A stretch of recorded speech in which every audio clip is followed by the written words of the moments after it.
ভালো লাগছে বন্ধুরা, এত সুন্দর একটা জায়গায় এসে, এত সুন্দর পরিবেশ, এত সুন্দর অনুষ্ঠান হচ্ছে এখানে, দেখে সত্যিই ভালো লাগছে। এখানে প্রচুর মানুষ এসেছে। নমস্কার বন্ধুরা, আমি উত্তম সর্দার চলে এসেছি আজকের কৈখালীর একটি পিকনিক স্পটে। তো এখানে এসে সুন্দরবনের সেই আনন্দ উপভোগ করছি। যথারীতি সুন্দরবনের খুবই কাছে কৈখালী, তো আমি আজকে এখানে চলে এসেছি। বন্ধুরা, সুন্দরবনের সেই গরান গাছ, সুন্দরী গাছ এবং গেঁয়ো গাছ, এইসব নানান গাছ, জঙ্গল এবং সেই মাতলা নদী যদি আপনারা দেখতে চান তাহলে চলুন, কিভাবে আসবেন আমি অ্যাড্রেসটা একটু জানিয়ে দিই। সকাল হতেই চলে এসেছি আমরা গাড়ির কাছে, গাড়িটাকে সাজিয়ে নিয়ে তো আমরা এখন বেরিয়েছি কৈখালীর উদ্দেশ্যে পিকনিক 2023। তো এই সোমবার দিন আমরা বেরোচ্ছি, 25শে ডিসেম্বর পিকনিক করতে। তো এর আগের বছর আমরা গেছিলাম 2022-এ, ওটা ফলতা ছিল। এবছর আমরা যাচ্ছি কৈখালী। তো এখন বাজে 7:35, তো আমরা বেরিয়ে গেছি। আমরা এখন বেরিয়েছি বাড়াইপুর হোটর থেকে। এখান থেকে সোজা চলে যাব জয়নগর, জয়নগর থেকে সোজা টার্নিং নিয়ে ওখান থেকে চলে যাব জামতলা, এবং জামতলা থেকে আমরা সোজা চলে যাব কৈখালীতে। আমাদের এখান থেকে যেতে গাড়িতে টাইম লাগবে 2 ঘন্টা 20 মিনিট। আপনারা যদি ট্রেনে করে আসতে চান, শিয়ালদা সাউথ সেকশন থেকে নামখানা লোকাল ধরে সোজা জয়নগর, জয়নগর থেকে অটোতে হোক বা যে কোনো গাড়ি, টোটো গাড়ি ধরে আপনারা জামতলা, জামতলা থেকে কৈখালী। আমরা এখন চলে এসেছি কৈখালী পিকনিক স্পটে। এখানে এসে আমাদের পিকনিকের সমস্ত আয়োজন শুরু হয়ে গেছে। এখন দেখতে পাচ্ছি মাছ ভাজা হচ্ছে, সবাই কাটাকুটি করছে, সবজি কাটছে, এখানে স্যালাড কাটছে। তো আমি এই ফাঁকে একটু আপনাদের নদীর পাড় থেকে ঘুরিয়ে আনবো। চলুন। সুন্দর ভিউ এবং সুন্দরবনে যে ম্যানগ্রোভ, যে গাছের শ্বাসমূল, সেগুলো আপনাদের চোখের সামনে আমি তুলে ধরতে পারছি। এটা আমার সব থেকে ভালো লাগছে। আমার সঙ্গে এসেছে আমাদের গ্রুপ। তো আজকে আমি এসেছি এই কৈখালীতে। কৈখালী সত্যি ভীষণ এক সুন্দর একটি জায়গা। এখানে এখানে আর আগে এসেছিলে? এখানে কবার এসেছিলে? আমি এখানে একবারই এসেছিলাম। আচ্ছা, ভালো লাগে তো এখানে এলে? বাহ, ভালো ছিল। ওকে, থ্যাংক ইউ। তাহলে আসছি আজকে, টাটা। এখানে আমাদের গ্রুপ আছে, দেখুন এই নিচে আমাদের গ্রুপটা বসে গেছে। এখানে আমরা পিকনিক করছি। আর এদিকের ভিউটা আমি একবার দেখানোর চেষ্টা করছি। দেখুন, একটা মাঝি দাঁড়িয়ে আছে। সত্যি ভিউটা সত্যি অসাধারণ, ভালো লাগছে। আর নদীটা সত্যি অনেক বড় নদী, ভালো লাগছে। ম্যানগ্রোভ অরণ্য, বনের একটা সুন্দর দৃশ্য, আমার অতুলনীয় ভালো লাগছে। এবং যে সুন্দরবনের ভাইয়েরা আমাদের এখানে এসেছে, সত্যি এখানে সবাই। তোমরা কোথা থেকে আসছো? এরও ভাঙা। তো তো এখানে কি এর আগেও তোমরা এসেছিলে? একবার এসেছিলে, তাই তো? তো কি এখানে এলে কি ভালো লাগে আপনাদের? তো এরা বলছে সত্যি এদের ভালো লাগে। আমারও এসে ভালো লাগছে, কারণ এই সুন্দরবনে এই যে আমাদের এই যে আঙ্কেল আছে, আঙ্কেল দাঁড়িয়ে যান একটু।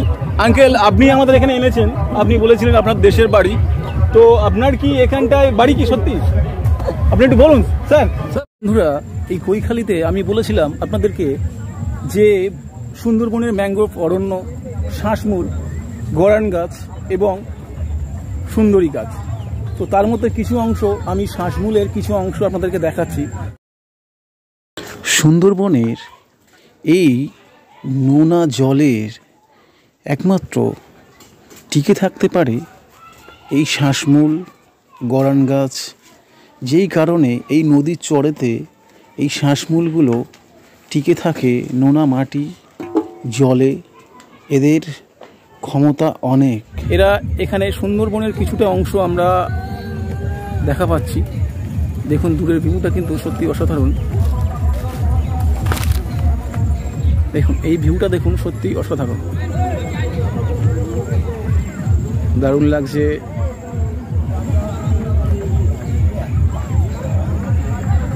সত্যি ভীষণ একটা ভালো জায়গা। আমরা অনেক মনে করে আসছিলাম, আমরা তো কোনোদিন এখানে দেখুন ভীষণ বয়স্ক বয়োজ্যেষ্ঠ যারা যে সমস্ত লোকালিটি এসেছে।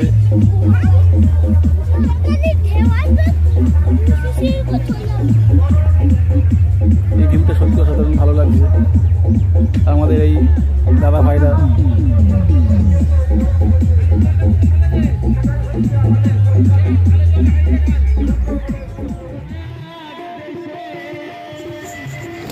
কৈখালী আশ্রমের সামনে আজকে আমরা দেখতে পাচ্ছি বাউল অনুষ্ঠান। আমরা এবার এই আশ্রমের ভিতরের দিকে এগিয়ে যাওয়ার চেষ্টা করব, দেখাবো আপনাদের আশ্রমের ভিতরে কি আছে।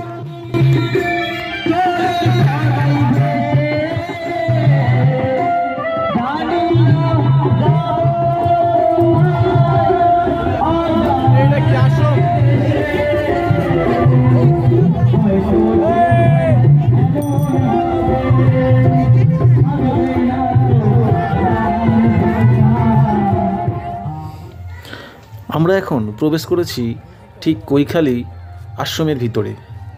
এখানে সুন্দর ফুলের বাগান সাজানো হয়েছে। এত নিরিবিলি একটি আশ্রম, এত মানুষের দ্বারা এত কলরব, কি সুন্দরভাবে মেতে উঠেছে ঠিক এই জায়গাটা। আর এই ডিসেম্বর জানুয়ারির মাসে এই কৈখালীর এই জায়গাগুলো যেন একেবারে মানুষের ভিড়ে সত্যি খুব ভালো লাগছে। দেখুন চারিদিকে মানুষের ভিড়, সবাই পর্যটকরা ঘুরতে এসেছে। দূরে মন্দিরটা ভীষণ সুন্দর লাগছে। আর এখানের এত বড় জায়গা এই মন্দিরের ভিতরে সত্যিই অসাধারণ। বন্ধুরা যদি কাজের ফাঁকে একটা দিন টাইম পান তাহলে বলবো এই কৈখালীতে চলে আসুন এবং এই নিরিবিলি সুন্দর একটি জায়গা পরিদর্শন করুন। খুব সুন্দর লাগবে, আপনার মনটা ভালো হয়ে যাবে। এখানে রামকৃষ্ণদেব, শারদাময়ী এবং কৃষ্ণ ঠাকুর আমরা দেখছি যে 25শে ডিসেম্বর যিশু খ্রিস্টের জন্মদিন উপলক্ষে এখানে একটা যিশুর মূর্তিও রয়েছে। এরকম একটা নদী, মাতলা নদী, যেটা আর কি কৈখালী আমরা এসেছি। তো এখান থেকে এই যে ট্রলার এসেছে, এই যে নৌকা এসেছে, মৎস্যজীবীরা মাছ ধরে নিয়ে এসেছে। এখান থেকে সোজা এখান থেকে ট্রাকিং নিয়ে আমরা এখানে চলে এসেছি। এখান দিয়ে এই মাছ, চিংড়ি, মানে বিভিন্ন এই যে চিংড়ি, লাল চিংড়ি, বিভিন্ন মাছ এখান থেকে আমরা কিনতে এসেছি। আমরা বাড়িতে চলো। ঘুরতে ঘুরতে কখন যে টাইম পেরিয়ে গেছে মনে হয়নি যে আমাদের বাড়ি ফিরতে হবে। তো এখন দূরে নদীতে যে বোটগুলো দেখতে পাচ্ছি সত্যি সুন্দর লাগছে। এবং দূরের যে ভিউটা, মানুষজন এত ভিড় করেছে এবং দূরে গাছের আড়ালে যে সূর্য মামা নেমে যাচ্ছে, তো উনি বলে দিচ্ছে এবার আমাদের ফিরে যাওয়ার পালা। তো বন্ধুরা আমাদের এবার তো ফিরে যেতে হবে। তো চলুন এই কৈখালীতে যদি আপনারা আসতে চান তাহলে আমি যেভাবে ফার্স্ট আমার ভিডিওতে বলেছি ঠিক ওইটাকে ফলো করে চলে আসবেন। 1 থেকে 2 দিন ট্রে করতে পারবেন, থাকতে পারবেন, সত্যি ভালো লাগবে। অসাধারণ একটি জায়গা। বন্ধুরা এখন যে আপনারা হোটেলটা দেখতে পাচ্ছেন এটি হলো কৈখালী পর্যটক আবাস। এই হোটেলটি এবং এই রিসোর্টটি পরিচালিত হয় নিমপিট আশ্রম দ্বারা। নাইটে থাকতে চান কিংবা একদিন থাকতে চান তাহলে আপনাদের নিমপিট আশ্রম থেকে, ওখান থেকে টিকিট করলে এখানে থাকা খাওয়া সমস্ত কিছু ফ্রি। আশা করি কিছুটা বোঝাতে পেরেছি। তো চলুন আমরা এখন রওনা দিই। যে ঢেউগুলো আসে সেই ঢেউগুলোকে সামলানোর জন্য এই বাঁশের বাঁধগুলো কিন্তু করা হয়। এই যে বাঁশের বাঁধগুলো আছে, এই যে বাঁশের বাঁধগুলো আমি দেখিয়েছি, এই বাঁশের বাঁধগুলো কিন্তু যে বড় বড় ভিউটা দেখুন, অসাধারণ সুন্দর একটু ভিউ। এখানে যে বাঁধগুলো রয়েছে, যে বাঁশের যে বাঁধগুলো দেখতে পাচ্ছেন, এগুলো বড় বড় যে ঢেউ আসে বর্ষার সময়, এগুলো যাতে ভেঙে নিয়ে চলে যায় সেই জন্যে এই বাঁধগুলোকে তৈরি করা হয়। এই বাঁশ দিয়ে যে খাঁচা খাঁচা মতো যে বাঁধগুলো করা হয়েছে, সেই বাঁধগুলো বর্ষার সময় অনেক বড় বড় ঢেউ আসে, সেই ঢেউগুলোকে যাতে না এইগুলোকে ভেঙে নিয়ে চলে যায়। দেখুন দেখুন ঢেউগুলো দেখুন, যাতে না ভেঙে নিয়ে চলে যায় সেই জন্যে এই বাঁধগুলোকে তৈরি করা হয়েছে। তো বন্ধুরা দেখি বুঝতে পাচ্ছেন। তো নমস্কার বন্ধুরা, আজকের মতো টাটা, বাই বাই। তো আমার ভিডিওটা ভালো লাগলে একটু লাইক শেয়ার কমেন্ট করবেন এবং আমার চ্যানেলটা সাবস্ক্রাইব করে দেবেন। Thank you so much.